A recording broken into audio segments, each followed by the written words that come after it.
Okay, welcome back. Driver reviews, TSR4, the little one. Yeah, this is a little one. I don't have a lot of experience with this one, by the way. I mean, it looks good to me, but the 3, to be honest, looks bigger, and this is good. Yeah. So personally, I'd go with the bigger one. But this is a very specific driver. For sure, and in the fitting, people ask for this more than you put it in their hand. You know what I mean? They want to know about it. I'm not saying that's a common thing, but it would be rare for me to say, here's a TSR4, I think this is good for you. More likely the client to come and say, hey, can I try the TSR4? Yeah. Just because the concept in my head is it's not going to be that forgiving. This kind of actually blows it out of the water when... Yeah, it's actually not that bad, right? Right. Yeah, so. It is a smaller head. The adjustability is front to back, so so you change the CG, which is changing spin rate basically, and maybe launch a little bit, but mostly spin. And they call it when we did the original fitting with Titleist, and they give you the talk through about it. Right. Flipping the weight from heavy to being in the back to being in the front. They call it a 3.5. 3.5. Yeah, that's a good trick actually, right? So basically, what they're talking about there is you've got the heavier weight in the front, which obviously lowers the spin rate. Also makes it less forgiving. Yes. You got not as deep a CG, and that's the way they come, or they did begin with anyway. I'm not sure if they didn't change that. They might have flipped that. I know actually Callaway changed that too. Yes. And so what happens is when you flip it around, you put the weight in the back, it becomes more forgiving.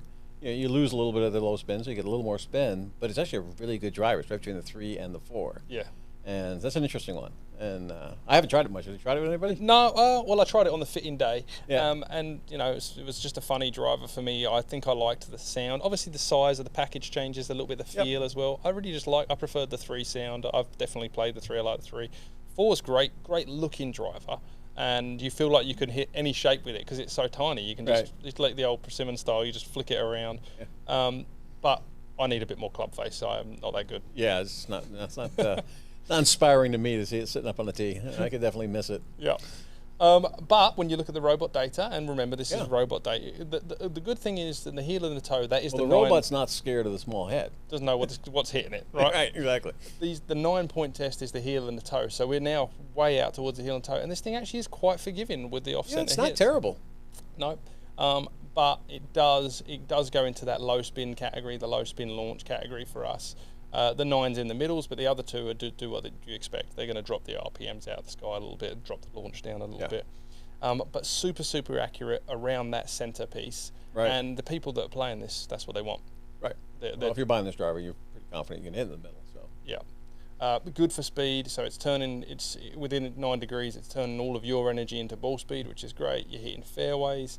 Of course, the 8 degrees is going to go lower here out of all of them because of that. Right. Really forward CG, really low. This one's not going to show up great on the distance graph, but dispersion-wise, awesome. If you look at that 10 degree there, that's great. Yep. And that actually, the consistency rating, 4.8. I think that probably is going to be one of the highest ones we see through this series. Yeah, it is really series. Good. And that's just right around the center anyway, which is what the club's designed for. Yeah, right? so the ball's spinning similar. Yeah, that's consistent spin as you miss hit just around the center. Yeah. So what tour players and stuff want is they want to be able to see what the ball looks like in the air. They're looking for a certain flight or window or whatever they're talking, however they talk about it. But they want that to be consistent. As you miss hit off center, we only do a 1/4 inch, and that's just kind of where they hit it. You want to be able to see the same flight and the same trajectory, and that's what they're looking for there. Okay, what about the TSR4? Where are you going to go with handicap? That's a good question there. I would almost say negative numbers are fine, but if you're looking at it, right, compared to everything else on the market.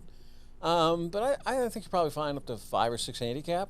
Yep. They're good ball strikers. I don't think it's a stretch. It's not as forgiving or unforgiving as it looks. That's for sure. So I was going to kind of disagree with you. I was going to say, super low handicaps only. But then I've seen the robot data, and I'm kind of swayed out towards a 5 handicap, and that's not me blowing it out of the water or anything like that. Right. Well, you didn't go to 18 or anything. You didn't go out of the box too far, right? Yeah, it's just pushed it a little further than what I would have thought. Now I'm in the same boat. Right? Yeah, I would have felt a little more confident at mid singles than I would have just straight tour player. Right.